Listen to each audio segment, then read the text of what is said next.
na pyesin a jeni të martuara? Po të dyja jemi të martuara.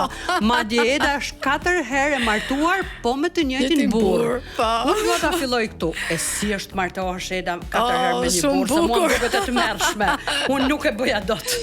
Është shumë bukur të siguroj dhe madje të sugjeroj që ta provosh, sepse ripërtërihet nëse zvenitet diçka, do me thënë se dihet që ditët vinë edhe po zbet, po ajo rutina e përditshme e punës, e problematikave që dalin gjatë ditës dhe ti pastaj bën një martesë dhe harohen gjithë ato se ti do merresh me programimin e martesës apo jo. Po ku do shkosh, po ku do ta bësh? Sa do lumturoshin gocat e mia po të bëja edhe një martesë, por nuk kam mend. Po jepja këtë kënaqësi se të premtoj që edhe fëmijët e mia lumturuar shumë disa herë kanë qenë prezent në martesën time.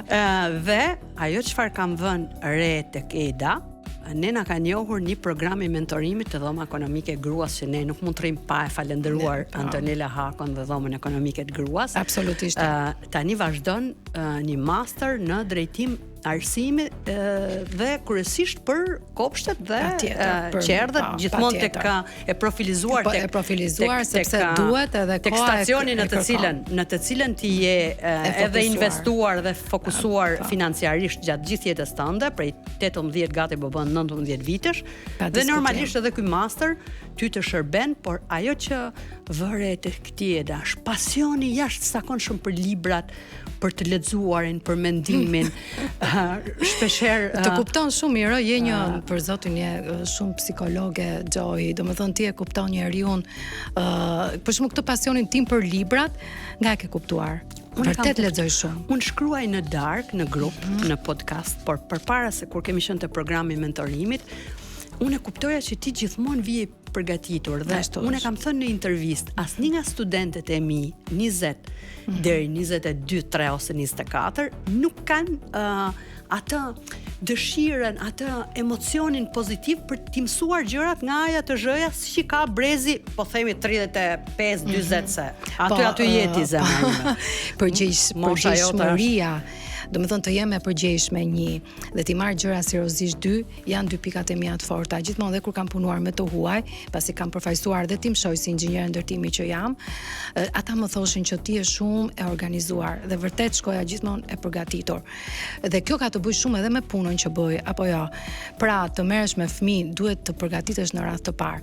Nuk është një punë e lehtë. Po Eda, tani do lidhim temën. Tema e sotshme jo më kot është të zgjedhur Eda me Lilin, sepse jeta një njeriu, rrugtimi një njeriu është sapo del edhe më pëlqeu shumë. Sapo del më emocionove shumë kur the, është ndër temat më të bukura dhe më të ndjeshme. Njeriu ka një rrugtim të gjatë. Duart e tij thamne e dridhen, emocionohen dhe syt përloten kur ndaj nga prindi. Mami e lën në kopsht ose babi e lën në kopsht. Dhe gjithashtu ndjesi përjeton një i moshuar kur fëmia nga ana tjetër e dorëzon tek një institucion si institucioni. Pra si është ndërtuar jeta e tillë? Këtë dua të di, domethënë a mos mënyra si edukojmë fëmijët ne që në kopësht, në klasë parë, në shkollë me radhë, përgatisin një personazh të mbarsur me dashuri dhe që pranojnë çdo lloj sfide në jetë në moshën e tretë. Është e vërtetë që mosha e fëmijërisë është ajo që vendos faktikisht për të ardhmen e çdo secilit individ. Pra, shpeshherë shumë dhe kanë e thonë edhe shumë psikolog, sociolog, Maria Montessori ka theksuar që vitet e para të formimit të njeriut janë ato më të rëndësishmet, vendimtarët në jetën e tij.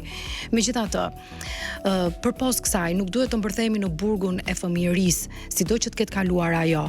Pra, njeriu ka atë forcën dhe atë kurajon e tij që të zbërthehet nga vitet e fëmijërisë. Pra, nëse ai ka dhe ecën përpara dhe shikon përpara, punon për veten e tij, studion, mëson, atëherë ai përgatitet për një jetë shumë të mirë. Përpos sfidave që jeta sjell. Se si përfundon njeriu në fund, pastaj këto janë trillet e fatit. Askush nuk e di, askush nuk e përcakton dot Joy, se si ti mund të përfundosh. Eda, unë dua të ndërhyj pak në këtë pjesën e kopshteve. unë kam drejtuar një institucion vuajtjes së dënimit dhe për fat të keq them që 2-3 herë kanë ardhur disa personazhe që kanë pasur të bëjnë me qerdhet edhe kopshtet dhe unë jam ndier shumë e trishtuar në këto momente kur ato i kam pritur, sepse një vajzë, një grua, një femër gjithmonë duhet të ndjejë empati të jashtëzakonshme për fëmin e tjetrit. Për ndryshe mos ta bëj. Si e ke ndërtuar ti dhe çfarë ke pasur parasysh kur ke zgjedhur stafin e kopshtit Princi Luka? Kjo është një pikë shumë delikate, të themi drejtën, dhe sa më shumë kalojnë kohët, aq më delikate bëhet. Për shkak sepse nëse njerëzit nga natyra e tyre janë shumë të ndjeshëm për fëmijën. Ne mund të flasim për gjithçka, mund të flasim për një veshje, mund të flasim qoftë edhe për prindërit, siç kishte zonja përpara azilin ose shtëpinë të moshuarve që menaxhonte. Ama kur vjen puna për fëmijën, askush nuk fal.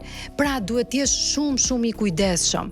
O duhet ta bësh të punë me empati, me dashuri dhe me ndjenjën e përgjegjësisë së madhe, ose nuk duhet bërë. Përveç arsimimit dhe diplomës, kush është kriteri kryesor që ti zgjedh punojësit? Është në fakt unë kam vite dhe i them punojësve të mia 12 plus shpesh herë, sepse unë kam shumë vite dhe kam një staf shumë të qëndrueshëm dhe duken në fakt është e vërteta. Pra është i rit në kokë, i qëndroj pranë në momentet e para derisa ato japin provën, sepse ti nuk mund t'i besosh askujt sot, por kjo është një temë jashtëzakonisht delikate. Pra nëse unë, si të thuash, kam dy thinja në kokë, i kam për kësaj pune, sepse siç e the edhe vet, nuk është rruga e shtruar me petale trëndafili. Neve kemi kaluar shumë sfida.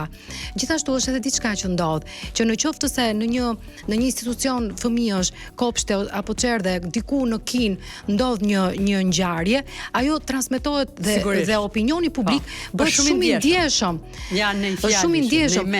Pra, në qoftë se ti elmohesh në një lokal, opinioni publik nuk është i ndjeshëm ndaj lokaleve të tjera, që unë nuk ka ky lokali sot, sepse 10 veta janë elmuar në një tjetër. Por, dhe unë çuditesha në fillim që pse duhet të mbaj unë përgjegjësinë, sepse sigurisht prindrit jo sa po vinin me ato pikpyetjet e tyre, po mirë çfarë bëhet me ato mirëdashje, nëse shkojmë shumë mirë me prindrit, po s'pate besim, po s'pate marrëdhënie të mirë me prindërit, ti nuk mund të funksionosh më. Pra duhet është besimi, këtu në radhë të parë është besimi. Eda, në fakt Ministrisë së Arsimit do i sugjeroja që të ndërtojë një shtab kontrolli për qerdhet dhe kopshtet në Shqipëri dhe drejtoresha e këtij shtabi të ishe ti, sepse në mendimin tim, jo se je para me në një intervistë, je njeriu më perfekt, më i përgjegjshëm dhe më i dedikuar ndaj kopshteve, ndaj jetës dhe ndaj ushqimit të fëmijëve, sepse unë e di fort mirë nga gjatë bashkëbisedimit se sa ke bërë. Unë të falenderoj shumë, Gjoj. Megjithatë, duhet të themi diçka. Pra duhet një kontroll, Eda. Po, duhet një shtab ose një komision që kontrollon gjithçka në qerdhe dhe kopshte në Shqipëri. Vetëm diçka dua të cek, që fëmijët e brezit alfa që janë tani që po rriten, brezi alfa, janë fëmijë të cilët janë rritur, pra si të thuash, edhe stafet mësimore dhe stafet e edukatorëve, të mësuesve më tej nëpër shkolla kanë ndjej vështirësi.